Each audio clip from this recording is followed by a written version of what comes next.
Didn't think. I don't know. It's not going to hit the same as a Michigan State. I appreciate you, man. Thank you. Thank you. Along those lines, like what you guys are talking about, like, Right. yeah, Michigan State is a kind of screams NCAA tournament type matchup. Does that? Are those the vibes? That's the vibe. I mean, this is kind of.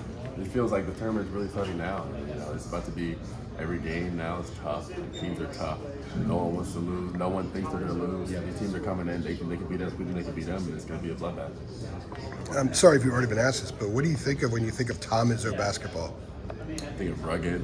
I think of football type of style. I think of big, offensive rebounding. You know, transition. I mean, I think of all type of style. I mean, he's one of the great coaches. He can coach a different style. He kind of coaches to his players, not to his system, and he's a great coach. Do you have any history with any of the guys in their roster? No, I don't know any of them personally, or I've never really knew them before this game. I was just asked Armando this, and he started cracking up. What do you think of the idea of Paxson going up against his dad tomorrow? I don't know.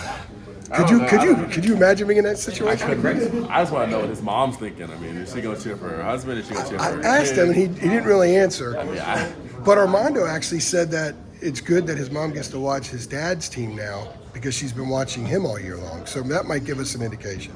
That's true. You know, Moms root for kids, right? I just don't know. I mean, I wonder what his dad's thinking. Does his dad does he want this kid to win, or does he want to deep down? I mean, who wants their kid to lose? You know? Right? Is he talking about weaknesses on the scouting report for his own son? I mean, like that's You know what I'm I mean? saying. Like, what kind of scouting report does he have? I mean, he's watched. He's all got our the games, ultimate scouting you know, report, right? But Paxson said he's played with those guys, played last summer a lot with those guys and previously. So you guys picking his brain at all? He's been around Tyson Walker a lot. I mean, it's not much to pick the brain. I mean, we have a great coaching staff. They do a great job of, forming a game plan, and I feel like, we'll be ready. I think we're ready now, and I think after this practice, after we're done with media and we go to practice, I think we'll be really ready for the game. Kind of what we were saying a few minutes ago about their ruggedness. People think you got to put a football helmet on to play Michigan State, but what are some of the skill things they do really well that you guys are going to be on watch for? They push the transition really, really well. They also do a good job of, scoring the first 6 seconds, or if they don't have anything, they'll pull it back out, run a good set. And Coach Izzo, he's known for his sets. I mean, some of the best drawn-up plays coaches and the X and O's coaches you'll find in the country. I mean, the call timeout, come up with something that you've never seen before in your life, and they got hundreds of plays, thousands of plays, and for us, it's not going to be a scouting of the plays and more trusting our discipline, trusting our principles, just being ready for anything. They're also known for taking guys out of their game, like taking a lead scorer, a perimeter guy, take him out of his game. So that if they focus on RJ that way and have success, you and Cormac are going to need to step up. I mean, it's going to be a game where I think that's a special thing about our team. I mean, we've seen it throughout the year. I mean, I have a bad game. People pick me up. RJ's a bad game, we pick him up. Armando's a bad game, pick him up. Cormac's a bad game, pick him up. Elliot's a bad game, pick him up.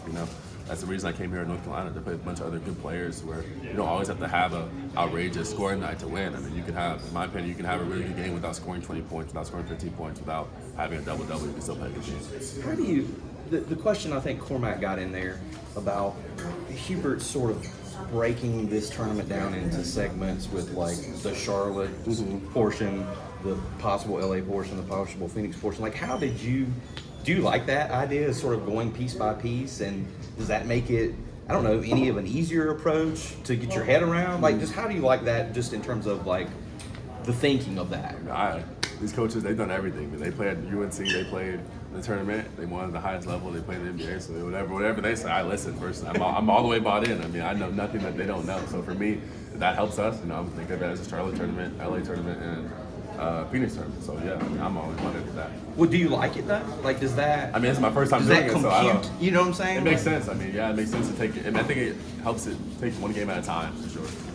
How much time do you allow yourself to step aside from the focus on the task at hand and just say, wow, this is just cool. I'm having fun. I'm going to really appreciate this for 5 minutes and then go back to putting my focus hat on. And I enjoy it all day, every day. I mean, except for whenever time I lock in is whenever we have scouting report, and then whenever we have practice, I'll lock in, and then during the game, I'll lock in. But other than that, I'm taking it all in. I mean, this is a once-in-a-lifetime opportunity, and I don't want to, look back after this opportunity in 3 weeks thinking, oh, wait, I didn't even know what was going on. I didn't enjoy it. I was too worried about this, too worried about that, thinking about this, too much pressure about this. I'm just going to try to enjoy it, and whatever happens is going to happen. Are you feeling okay? You said the other day, like, it doesn't matter if my ankle hurts, and I was like, is your ankle hurt? No, I'm just saying, I feel amazing. I feel amazing. You're just using that as an example. It's just an example. How's your hand? My hand's good. It's been good for a while, right? It's been great. So you've been well. You know your free throw. We were talking about your free throws. I think it was after Tallahassee. I told you, all I had to do was get my reps back up. And your percentage has gone up. Yes, sir. You've been I mean, you've been around with 75% since then, I think. Yeah, something I like mean, it's that. just about it's about reps for me. I couldn't do my reps for like 2 weeks.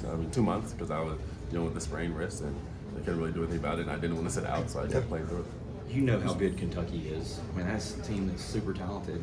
Like, Right, did the fact that they go down last night in any way reinforce the finality that this tournament can have? Like, it can be all gone, just like that in a snap. Does that thought go through your head at all? Like, woof. That's March Madness, man. Yeah. They had a guy off the bench drop 30, hit 2 with 4 dribbles, like a Klay Thompson or something. I mean, that was Klay. That was literally Klay Yeah. Thompson. He's shooting shots where you're like, ain't no, what the, you know what I mean? You're like, ain't no way he just made that. But You look like an accountant shooting those three. D2 guy. Yeah, D2 It's guy. crazy. I mean, that's March Madness. It happens every year. I mean, you never know who it's going to be or who it's going to happen to or what team it is or who the players that goes crazy. But every year you see a team like that, a player like that, where they have an out-of-body experience and they go crazy. Yeah, and now everybody knows them, right? Yeah, everybody knows That's who that guy wild is. stuff. The rest of his life, I mean, it changed his life.